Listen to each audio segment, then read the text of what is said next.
Waktunya Gen Liga Podcast.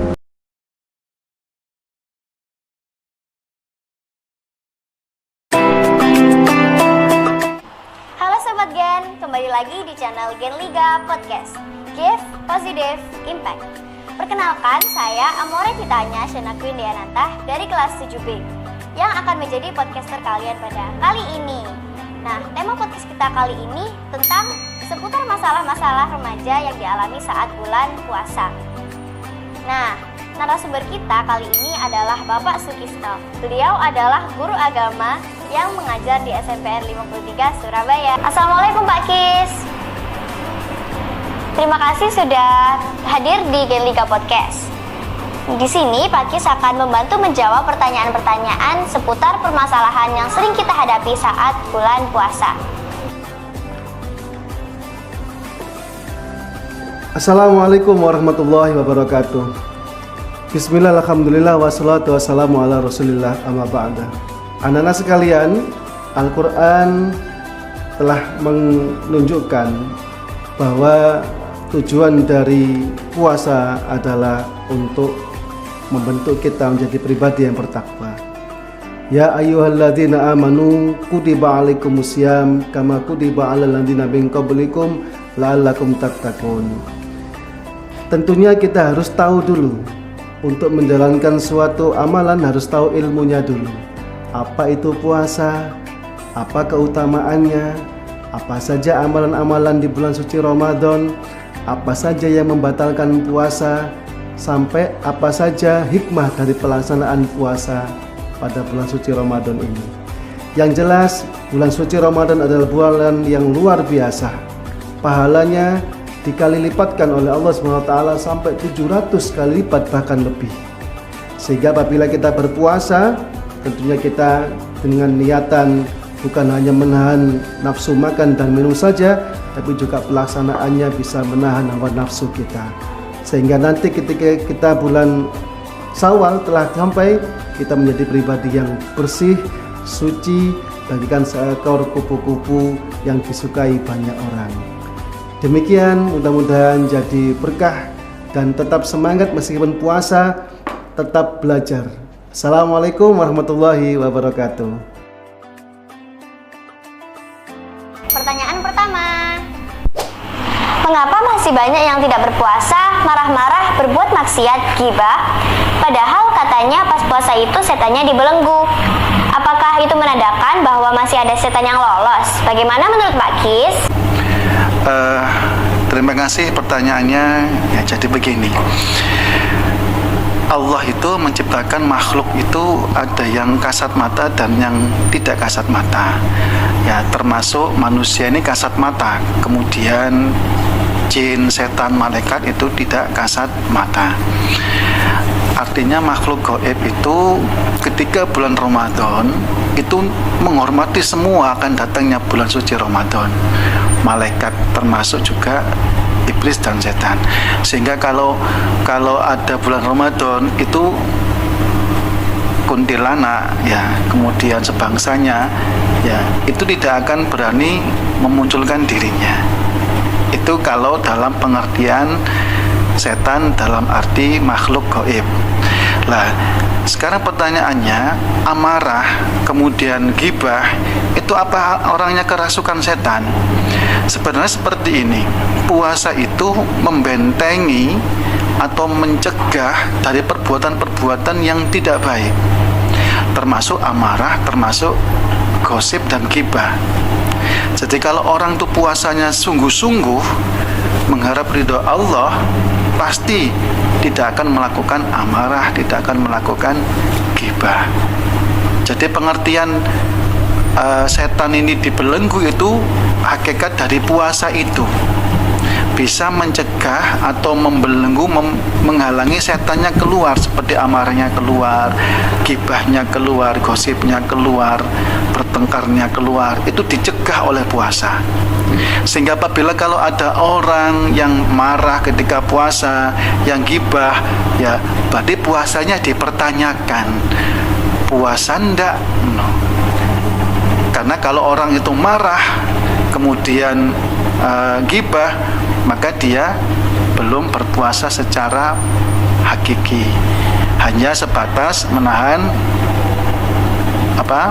lapar dan dahaga saja. Oh, jadi seperti itu ya Pak Kis. Kalau pertanyaan yang kedua ini bagaimana ya jawabannya? Pertanyaan kedua, ada beberapa hal yang membatalkan puasa seperti mens, nifas, makan minum dengan sengaja. Lalu apakah yang saya sebutkan seperti tadi di pertanyaan pertama, seperti gibah, cek dengan lawan jenis, marah-marah, berdua-duaan dengan lawan jenis itu juga termasuk membatalkan puasa. Bagaimana menurut Pak Kis? Oke. Jadi soal yang kedua, kalau semisal ada orang yang berpuasa kemudian menstruasi, itu kan membatalkan puasa. Tetapi kalau orang yang tadi marah-marah, apakah juga membatalkan puasa? Puasa itu adalah ibadah perilaku dan dalam hati. Artinya saya menukil hadis Rasulullah bahwa besok itu orang yang berpuasa itu banyak yang hanya lapar dan dahaga saja, sedangkan tidak mendapat pahala puasa. Siapa orang itu? Salah satunya orang yang ketika puasa dia tidak makan, sahur ya ikut sahur sampai ketika berbuka, dia ikuti alur puasanya tadi itu, tapi di dalamnya dia melakukan hal-hal yang akan merugikan atau menghilangkan pahala puasa, seperti gibah, marah-marah dan sebagainya.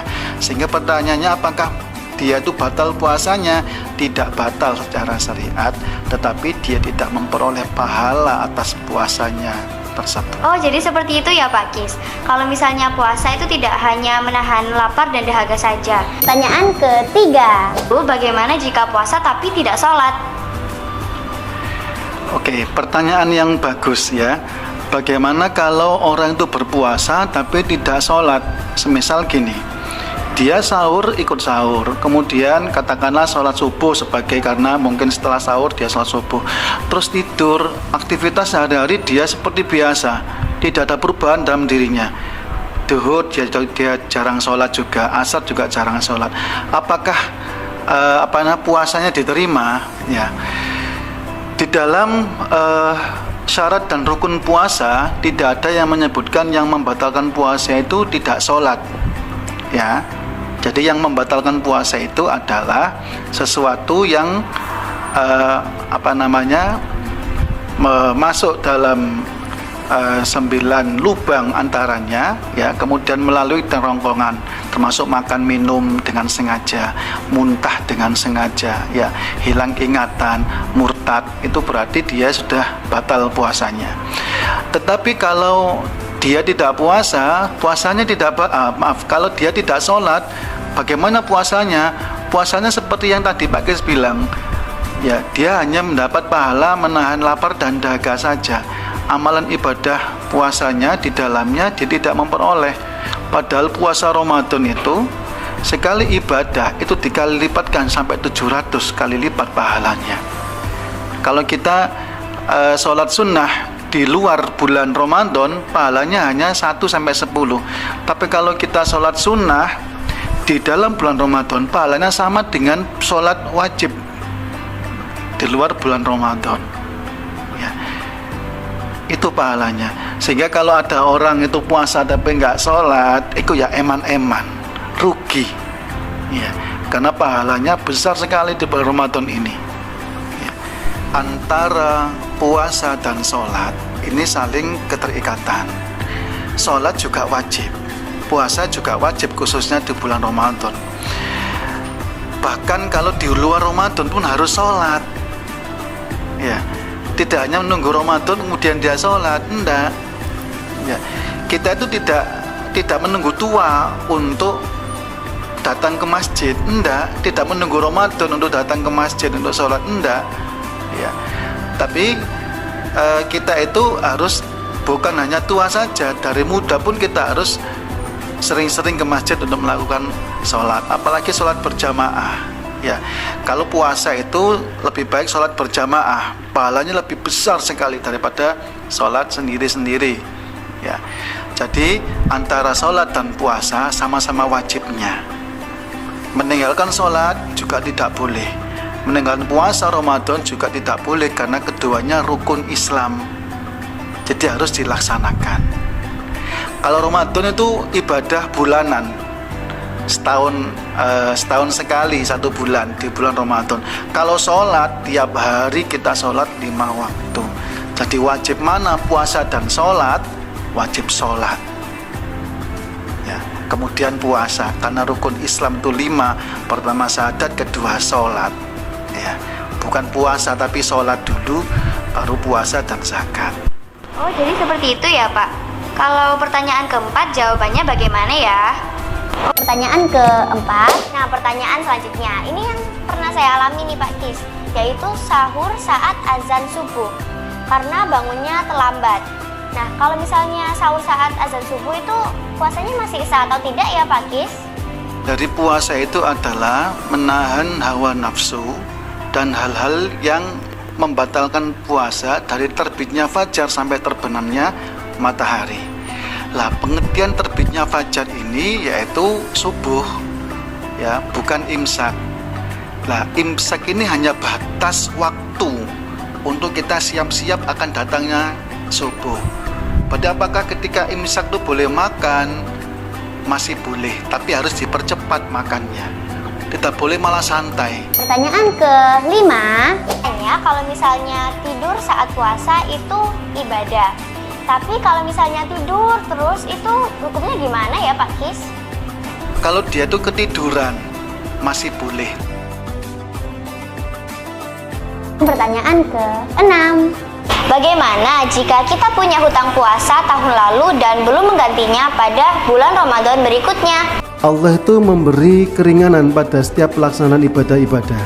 Ya, ada kalau kita sholat tidak bisa berdiri, kita diberi keringanan untuk duduk. Kalau bisa duduk, kita diberi keringanan untuk berbaring dan seterusnya. Begitu pula puasa. Ada beberapa penyebab kita diperbolehkan untuk mengqadha'nya atau menggantinya di lain hari. Atau kalau kita semisal sudah tua renta, tidak mampu untuk melaksanakan puasa, atau apabila kita berpuasa nanti mengganggu kesehatan kita sampai meninggal semisal, maka kita bisa membayar fidyah untuk pengganti puasa tersebut. Lah, biasanya yang sering kali meninggalkan puasa itu laki-laki atau perempuan? Perempuan tentunya, ya kan? Kadangkala ada masalah tentang menstruasinya atau tidak kuatnya bersama dengan laki-laki. Lah, bagaimana kalau kita punya hutang tahun lalu? Ya harus disaur. Ya, hutang itu adalah nanti akan ditagih. Ya, begitu kita selesai Ramadan, maka kita harus segera, bisa setelah Ramadan atau Syawal, ya, selain bulan hari raya. Setelah hari raya, ya, baru kita melaksanakan untuk mengqadha puasa Ramadan. Boleh, ya. Pak, kalau lupa bagaimana? Tidak ada hukum untuk orang yang lupa. Jadi kalau lupa untuk punya hutang, maka harus ketika ingat harus segera dibayarkan hutangnya. Ya, kalau sudah datang bulan suci Ramadan lagi, kemudian kita ingat, loh, tahun yang lalu saya masih punya hutang, maka segera kita sahur hutang kita lunasi hutang-hutang kita untuk puasa ini. Jangan sampai nanti kita punya hutang puasa banyak, kemudian kita sudah dipanggil duluan oleh Allah. Nanti akan menjadi catatan malaikat atid bahwa kita tidak melaksanakan puasa Ramadan. Gitu ya. Jadi kalau intinya kalau kita punya hutang harus dibayarkan terlebih dahulu, ya. Bisa ketika sholat ketika puasa sunnah Senin Kemis bisa kita sisipkan untuk menyaur atau melunasi hutang kita Ramadan tahun yang lalu, ya. Jadi tidak harus nunggu ketika bulan suci Ramadan tiba 1 bulan sebelumnya kita sahur puasa, enggak. Bisa kita selingkan pada pelaksanaan puasa Senin Kemis atau puasa-puasa yang lain, ya. Yang jelas puasa hutangnya harus dilunasi, ya. Jangankan puasa, uang saja kalau hutang harus dibayar, dilunasi. Nah Sobat Gen, itu tadi bincang-bincang kita seputar permasalahan yang sering kita hadapi saat bulan puasa. Semoga tayangan ini bermanfaat bagi kita semuanya. Terima kasih Pak Sukisno telah hadir di acara Gen Liga Podcast. Gen Liga Podcast, give positive impact. Oke.